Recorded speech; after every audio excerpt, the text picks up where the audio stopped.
Hi friend, I'm Danny Walker. Welcome to my channel. Today we're going to be doing a little comparison between Rabiya and Amanda, Miss Philippines and Miss Thailand Universe. Today's episode is brought to you by Rehearsed to Relatable. It's the place that you can go if you want to stand out in the interview room. If you want to learn more about it, just click the description below. I had some requests for this episode and I think it's a really fun one because clearly Philippines and Thailand are some of the top contenders for Miss Universe this year. And they're both phenomenal women and they've had a lot of preparation going into Miss Universe. Since it's almost time for the competition, I thought it's a really great moment to be able to compare how far the contestants have come so that you can gauge for yourself how you believe that they're going to perform at the competition. I've always said that I believe that Amanda is incredible on stage in terms of her walk, her poses, her facials. I think that she is going to really put on a great show for the pageant. Rabiya has walked a lot and prepared a lot more for her walk, and I think that that's something that she has room to strengthen before the international competition. But today we're going to really be talking about public speaking and their interview skills, and this is going to be very important, not just for the private interview, but also for any potential onstage questions or interactions with the host. I'm going to show you a few clips of both of them so that you can make your own decision about who you believe is going to be the better performer when it comes to public speaking at Miss Universe. I have some clips of them answering the same question and also some other interview clips that you can check out. So what is your take on cancel culture? Cancel culture. I think cancel culture is something that is very dangerous. I believe in second chances, and I do not think that we should cancel each other or anyone because that's like ignoring them. That's like not listening to them. And if they can take that second chance and better themselves, why wouldn't we give them that chance? Let them improve themselves. Let them make up for their mistakes before we cancel them. Because everyone make mistakes. We're all human beings. There's nobody on this world, in this earth, that not made one mistake.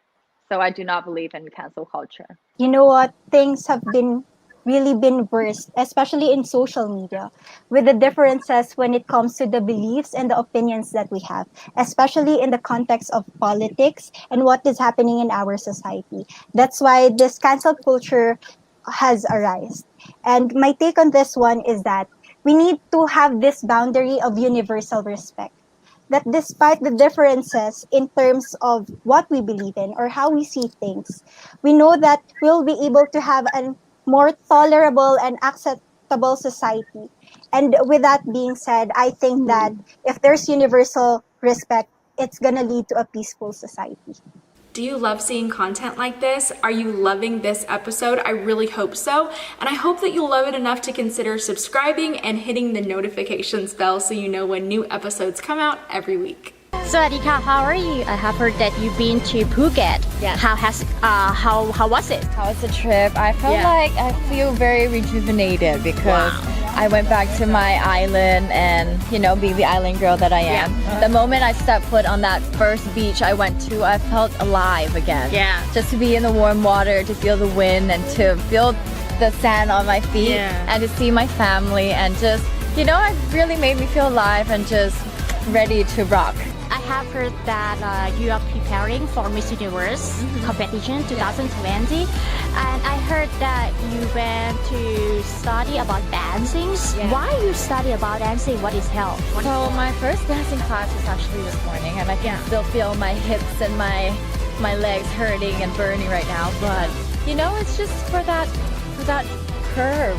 The curve, like when you dance, you use your hips and like your whole body. Yeah. So when you're on stage, it's almost like the same thing. It's a performance. It's like a dancing performance. So when you walk, and it's that inner self, it's the energy, it's the whole body, and I think it would really help when on stage. I have seen some feedback that is they're both positive and negative feedback. So of course I don't want to talk about the positive. I will talk about the negative one. The negative one, they says like about answering equation, you're still not really good. So do you prepare? You think it's your weakness, or you think like you need to practice more or not? I don't think it's my weakness, but I do think I could better myself at answering questions. And that's why I've been learning. I have been going to classes for my speech, and I think that it will definitely help with the nerves if I have more knowledge in my brain. Yeah. So when on stage, I could just pick up some few words that's like, very touching to use. I have heard that there is something changed in Miss Universe Thailand, like AMG is not the owner already, Right. maybe changed to someone else, like Kardashians or Telemundo, something else. Do you think it's affecting you or not? No, I don't think so, because I'm still gonna have the same mindset when going into the competition. I'm just going to be positive and just go in and just do every day as if it's my last and just give it my all. Since you will be representing the Philippines to the international pageant, how can you help promote Iloilo City to the global arena? Yes, Sir Romel, you know what? I've been talking to Sir Albert Andrada because I'm planning that during my national competition, I want to wear dinagyang with me. I want to be a dinagyang warrior and to show everybody all over the universe the creativity and, the passion of the artists here in our province, in our city. And that's a promise that I made when I won Miss Iloilo. And I used to say that I really want to pledge in bringing Iloilo to the global community. Yes, and being named as the newest Dinagyang ambassador, we're very excited to see you bring Dinagyang to, the global spotlight. I can't wait for every Filipino to experience Dinagyang. Sige. And Rabiya, we all know that one of the most affected sectors during the pandemic is the tourism sector. So, yes, as an ambassador, how can you help Iloilo City restore its tourism? I'd like to believe that as of the moment, we are regaining our strength when it comes to tourism, and I'm very much excited to actually talk with Miss Universe Philippines organization, because actually we are planning to hold the next Miss Universe Philippines here in the City of Love. So let's see, it's gonna be a big help to our city's tourism, and Yes. I can't wait for them to experience the City of Love as well. Can you also tell us a brief background about your advocacy? I've been doing my lectures for physical therapy for 3 years already, and I've been so much of an advocate of education because I had this humble beginnings, and through education it transformed my life, and I was able to bring food on my family's plate. I was able to do great things to other people, to my community. That's why I decided to work with Feed Me and I Read You program together with Attorney Joboy Peña Florida and his wife Rhea Peña Florida. So we aim to help these children living in Kalahunan dump site. And I can always see myself in them. I also experienced simple childhood, but whenever I see them, I realize that I had a lot of opportunities for me to experience this success, and I hope that these kids will have the same opportunity. That's why in Feed Me and I Read You program, what we do is that we conduct feeding programs once a week, and then at the same time we have this learning session, this reading session to improve their learning capabilities. And I can't wait to go back to the community because as Miss Universe Philippines, I want to make the system better. And my promise is hopefully we're gonna have feeding programs not just once a week, but every day. That was my goal. It's safe to assume that you believe that education is the only way for greater and bolder opportunities in life. That's true. Education, and at the same time, right mindset. And upon seeing your contenders online, who do you find the strongest among your contenders by far? Oh, yeah. I've actually watched some of their clips, and I can say that when it comes to communication skills, I love South Africa.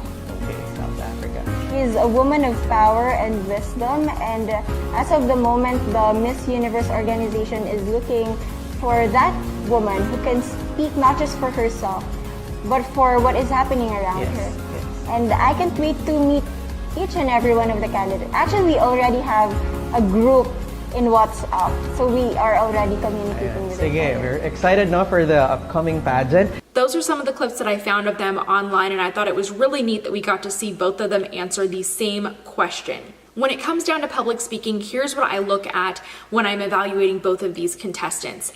Amanda has worked a lot from the time of her national competition, and we know that this was not always her strong point on stage. And I think that there is still more work to go before Miss Universe. If you really break things down, Amanda has some great answers. There's some awesome content there, and the way that she explains her answers is great. But when she has these interactions with interviewers where it's not a prepared pageant common type of question, it does seem like she struggles to piece together her thoughts to share with an interviewer. She ends up using a lot of filler words in her answers, and that's what contestants do a lot of the times when they are trying to formulate their thoughts and figure out what should I say to this interviewer. So I think that that is something that she's still going to have to work towards, especially for the onstage question. I think her interview is going to be just fine, but when it comes to speaking on stage, you have to have that really great commanding presence and be prepared for anything that comes your way. On the other hand, I think that Rabiya's strength is her public speaking. Whether she is in a one-on-one interview or in the setting of an onstage question, I think that she is really going to excel here. This is going to be especially important if she is in a top 5 or a top 3. This could be the determining factor if we see Thailand and Philippines in that top 3 that would decide, I think, really everything at the end of the day. As you can see, Rabiya always speaks from her heart, but she's also very familiar with all of the things that she wants to hit on, all of the subjects and topics. In this one clip that we saw of her, she really talked about tourism and the importance of that for Iloilo City and how she set out to do that from the very beginning. She has very clear goals when she speaks, but she also speaks from the heart, and she avoids using filler words, which I'm a really big fan of. So I think that if we look at everything in the totality of their interviewing styles, both are going to be strong competitors, but Rabiya is edging out Amanda, in my opinion, in this kind of setting for interviews or for onstage questions. Those are my thoughts and evaluation of all of this. Let me know what you're thinking. Tell me who you are rooting for Miss Universe, and also remember to keep those comments kind. Our contestants do see this, and we just want to be kind to one another. So thank you so much for tuning into this episode. If you are preparing for a pageant and you want some extra help, then you can download my free pageant prep interview questions that every single contestant should be prepared to answer. Those are free and they're in the description below. Thank you so much for watching this episode, and I hope you are subscribed and will tune in for lots more.